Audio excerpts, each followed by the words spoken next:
YouTube, what's up, y'all? It's your boy Hendrick back with another one. So I want to react to this video right here real quick. Cam Newton, he's with Orion, I think is his name. It's Amarion's brother. And they talk about fatherhood and basically raising children that aren't his, being stepfathers. So I want to react to the discourse that the dialogue that these two have and give my two thoughts on it as well based on what they say. But if you're new to the channel, you already know the vibes, man. Hit the like button, subscribe to the channel, and subscribe to Cam Newton if you aren't already. And if you already subscribed, man, hit the like button, share the content, and subscribe to Cam Newton as well, man. Fair use, y'all. And yeah, let's get to it, man. Let's go. With having children with people who already had children. Okay. Right? And I think the hardest thing in a man's life is taking care of somebody else's children. Yeah. Because there's two different dynamics there. Like you want to be accepted, but you don't want to be like Do too much. call me call me daddy. Like no, I'm your dad. Like and once that appreciation happens where you're like, yo, daddy.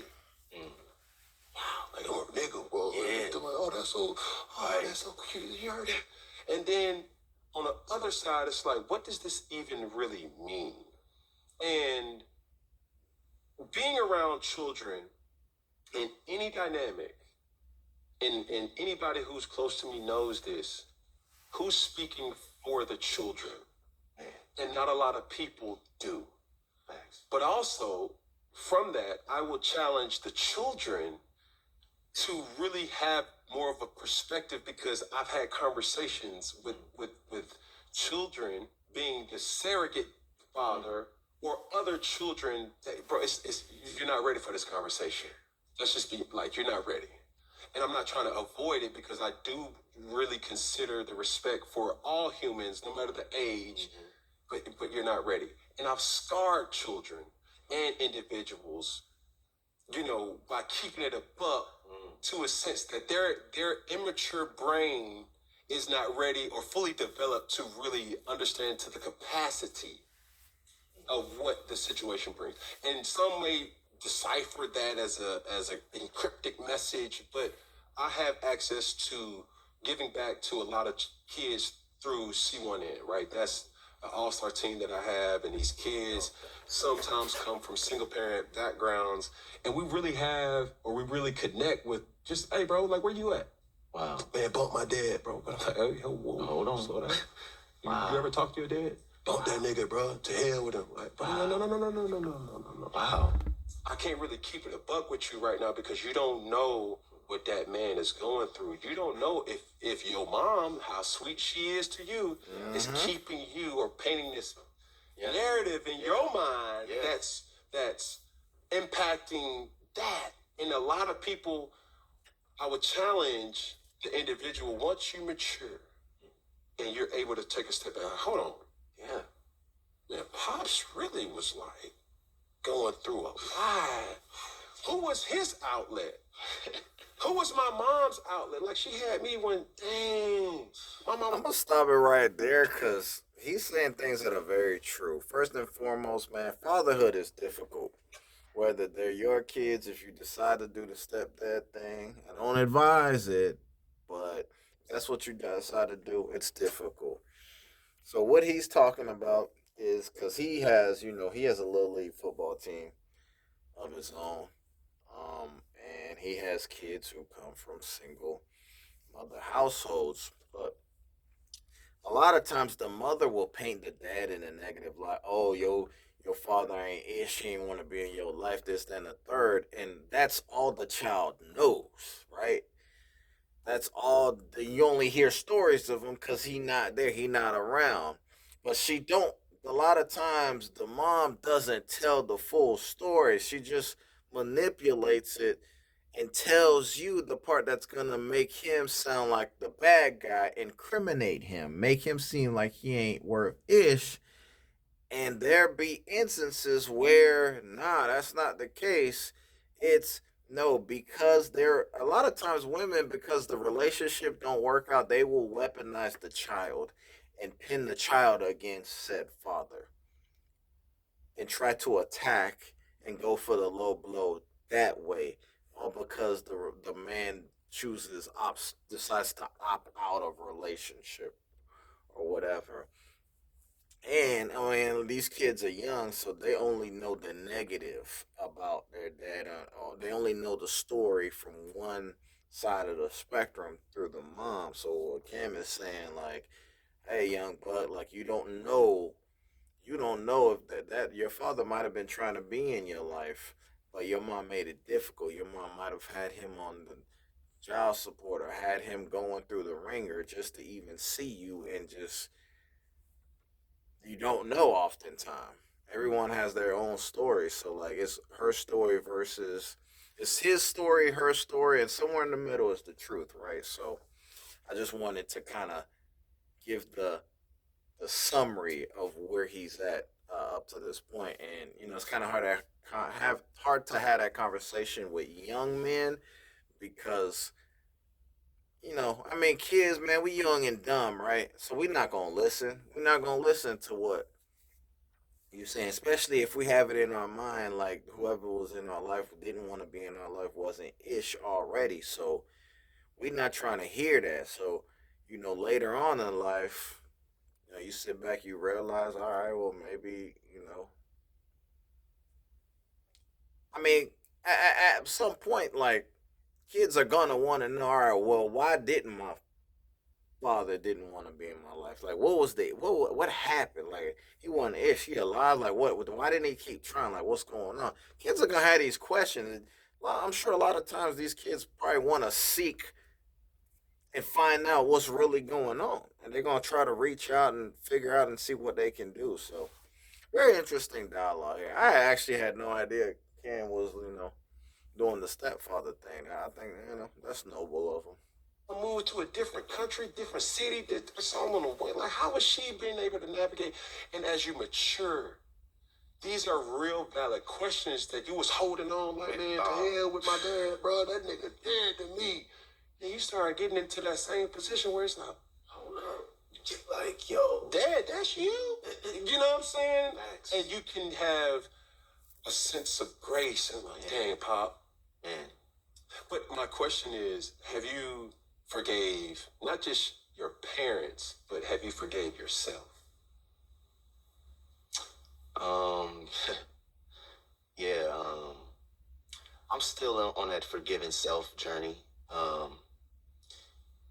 Not internalizing too much, but I definitely forgive my parents, man, because I look at myself and I see where they at and I see where they were, and I'm just like, man, like, I'm grateful, man.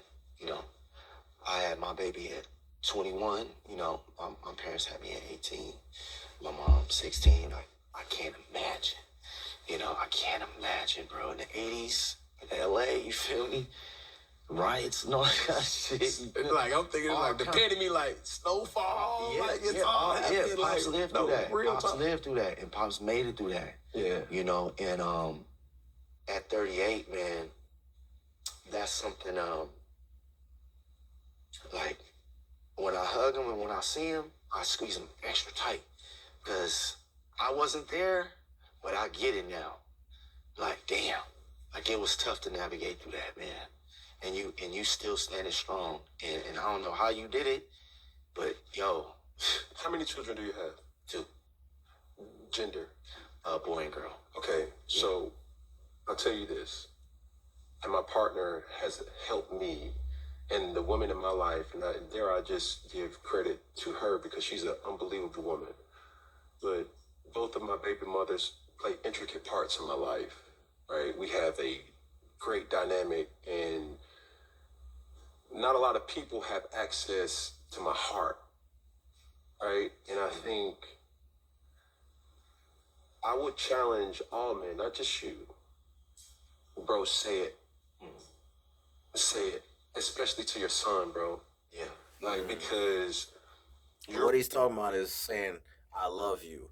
And in the black community, man, we don't say, hey, man, I know growing up, bro, I know, man, I don't think I heard I love you from my dad till, bruh, I think until I graduated, I think college. I was done with school, college, bro.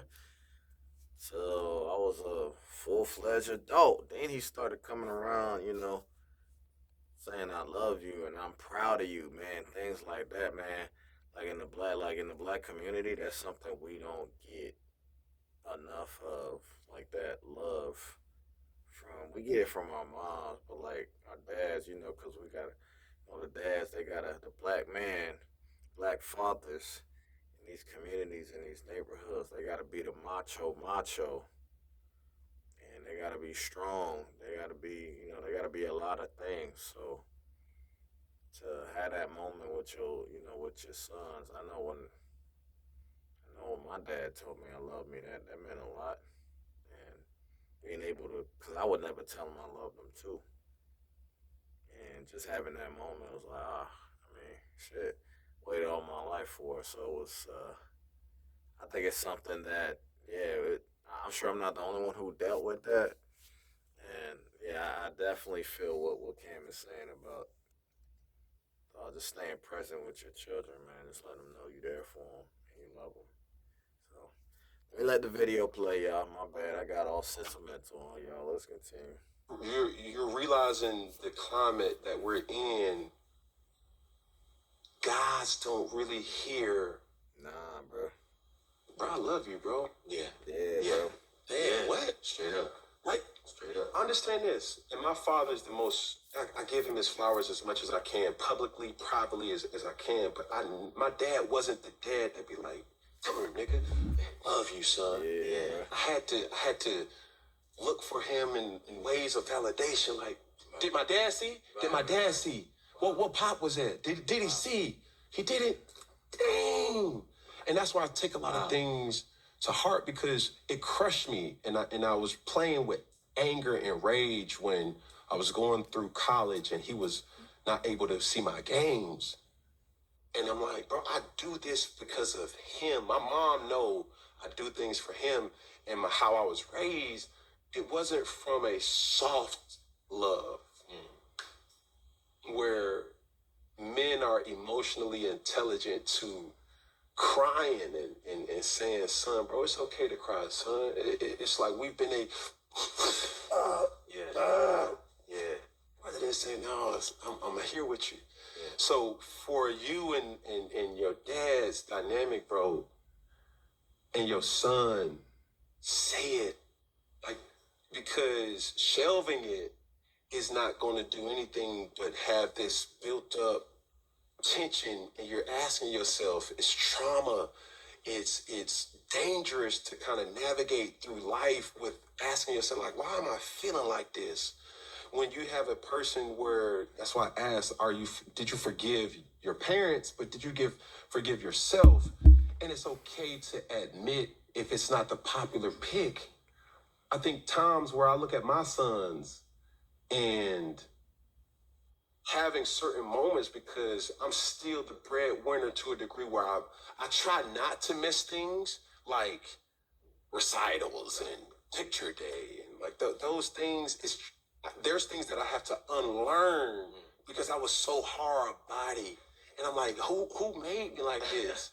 But on one front, I'm like, what made me like this? My dad. Yep. And on the other, it's your upbringing. Our upbringing molded us to be these macho, cold, stone cold SOBs, bro. Our upbringing, our neighborhood, man. Our father figures. That's what we know. That's what we come from. So we think that's just how it's supposed to be, and it don't have to be like that. You know. So let me let Cam cook. side, it got me to where I am. You know what I'm saying? Indeed. So as his trauma kind of bled on me, it has me kind of questioning, like, am I tripping? Like, am I too soft to my son or my daughter? Like, and I grew up in a situation where I didn't have no sisters. My mom was such a angel in our household. My grandmother was such an angel. When my dad talked, they never combated it. They never. It was like my dad called my mom Slim. Hey, Slim, don't be getting these boys these little debbies. All these soda pops and soda cans, throw it away. Throw it away. I see something I can hear that, and I'm like, man, that's what made me who I am. Mm-hmm. But some would say, man, that's toxic. But I would say that's what made me great. But when you get opportunities to raise your seeds, and also looking back at what your parents went through, it gives you grace to say, dang, Pop, you know what, bro? Yeah, you a real nigga, bro, and you kept it in the road, and I appreciate you for that. But knowing it and saying it is two different things. That's facts. That's facts. And that's what I would tell you to tell him that. Yeah. Tell your son that. Yeah. Because they need to hear that. And that's what the woman in my life have unlocked. Wow. And it don't make you pussy. Yeah. It don't make you a lame. It don't make you a simp. It's that they had to be that way. Think about it. You said it. Growing up in the 80s and the 90s in L.A., Rodney King, can we all get along? Like, not on no joking tip, but it's like, bro, black men had to really be hard body. Yeah. And now... No, we almost had, had to be superheroes, man. In a sense. Had to be like immune from emotion. You had to be like a stone cold, you know what? Just a savage. Tough, masculine, hyper masculine. That's what it is in the black community, man. Dictatorship. What I say goes. No back talk, no questions. I'm the leader. It don't have to be like that. There's a way to propose. There's a way to show leadership without having to raise your voice, without having to stick your chest out. This is the way you carry yourself, a persona, man. Your energy will let people know what time it is and what you about and what you stand for. Do we have to be hard body? Like, yes, to a degree, but we have to be more emotionally intelligent to really what we have the capabilities to shape and mold. I agree. Yeah, and I'm gonna do that, man. I'm gonna definitely, share that with my son and with my dad, man. I'm trying to put something together where we all, have a little day. You feel me? But the schedule and all of that is kind of crazy. But yeah, man, I'm gonna take that. I'm gonna take that. Bro. I'm telling you, bro, it's needed, dog. Yeah. Because like my immaturity as a person has really awakened in the adult in me. And I look back at certain things and just been like, what was I thinking? I can't control nobody because nobody damn sure can control me. You feel me? It's like when you see certain things and it gives you grace of like, yo, like I said, I had 3 different baby mothers. And is it ideal? No. And I can hear the comments now, like, you need to do right, but like, shut up. It's more or less like, how can I be of a service to you like you've been a service to me?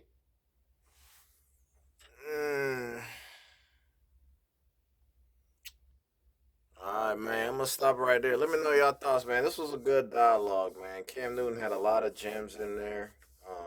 Yeah, I mean, he's right about everything said, like upbringing, not only for him but for us as black people. We have black fathers, father figures in our lives. That's how we were raised to be hard. Tell him, shoot, I didn't hear I love you from my dad till my 20s, man. Let me know y'all thoughts on this. Share y'all testimony in the comments. If y'all agree, disagree. Just overall thoughts, man. Hit the like button, subscribe to the channel, man. And yeah, peace and blessings to y'all. And yeah, we'll be back with more fire tomorrow, y'all. I'm out, y'all. Peace.